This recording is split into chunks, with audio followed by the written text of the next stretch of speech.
இன்னி ஒரு 2 வருஷம் ஆச்சு முரளி. போயிட்டு வரேன் பாப்பா பத்திரம்னு சொல்லிட்டு நீ கிளம்பி. ஆனால் இன்னும் வீட்டுக்கு வராமல் இருக்க. ஒரு இடத்துக்கு போனால் சீக்கிரம் வரணும், நம்மளை நம்பி ஒரு புள்ள இருக்கிறான், ஒரு பொண்டாட்டி இருக்கிறா அப்படின்ற அந்த அக்கறை இருக்குதா இல்லையா முரளி உனக்கு?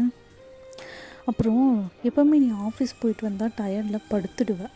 ஆனால் அன்றைக்கு என்கிட்ட தம்பிக்கிட்டேயும் அவ்வளோ ஜாலியாக பேசிக்கிட்டு சிரிச்சுட்டு விளையாடிட்டு நீயே கூட்டிகிட்டு போய் தம்பிக்கு குளிப்பாட்டின. அப்போ என்கிட்ட ஜாலியாக சொல்லிகிட்டு இருக்க, இங்கே பாரு எவ்வளோ சமத்த தண்ணி ஊற்றிக்கிறான், ஆனால் நீ குளிப்பாட்டும் போது மட்டும் ஏண்டி இப்படி அழுறான், அவன் குழந்தை எப்படி குளிப்பாட்டணும்னு என்கிட்ட கற்றுக்கோன்னு சொல்லிட்டு அவ்வளோ ஜாலியாக பேசிட்டு விளையாடிட்டு இருக்கோம். உனக்கு முன்னாடி தெரிஞ்சிடுச்சா எங்களை விட்டு போயிடுவேன், இதுதான் நான் 3 பேரும் லாஸ்ட்டாக விளையாட போகிறதுன்னு முன்னாடி தெரிஞ்சிட்டனால தான் அப்படிலாம் பண்ணியா முரளி?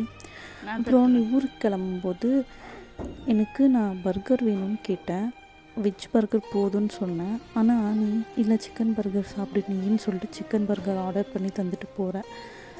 இதுதான் நான் லாஸ்ட்டாக உனக்கு ஆர்டர் பண்ணி தர்றது, அதனால சிக்கன் பர்கரே சாப்பிட்டுக்கோன்னு சொல்லிட்டு ஆர்டர் பண்ணி தந்தியா?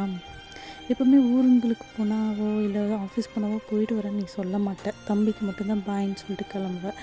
அன்றைக்கி எனக்கு போயிட்டு வரேன் பாப்பா பத்திரம் போதுன்னு ஒரு 2-3 வாட்டி சொன்னேன். எனக்கு இப்போ புரியல முரளி, போனால் நீ மறுபடியும் வரமாட்டேன்னு எனக்கு தெரியாமல் போயிடுச்சு. இல்லைன்னா கண்டிப்பாக நான் உன்னை ஊருக்கு அனுப்பிச்சிருக்கவே மாட்டேன் முரளி.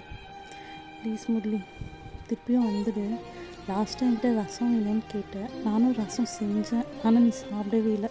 காஃபி மட்டும் போதும்னு சொல்லிட்டு கடைசி அந்த காஃபி தான் என் கையில் குடிச்சிட்டு போனேன். வா முரளி நான் ரசம் வச்சு தரேன், சாப்பிட்டு போ. வா முரளி ப்ளீஸ் முரளி சீக்கிரம் வந்துடு, நானும் தம்பியும் வெயிட் பண்ணுறோம் உனக்காக.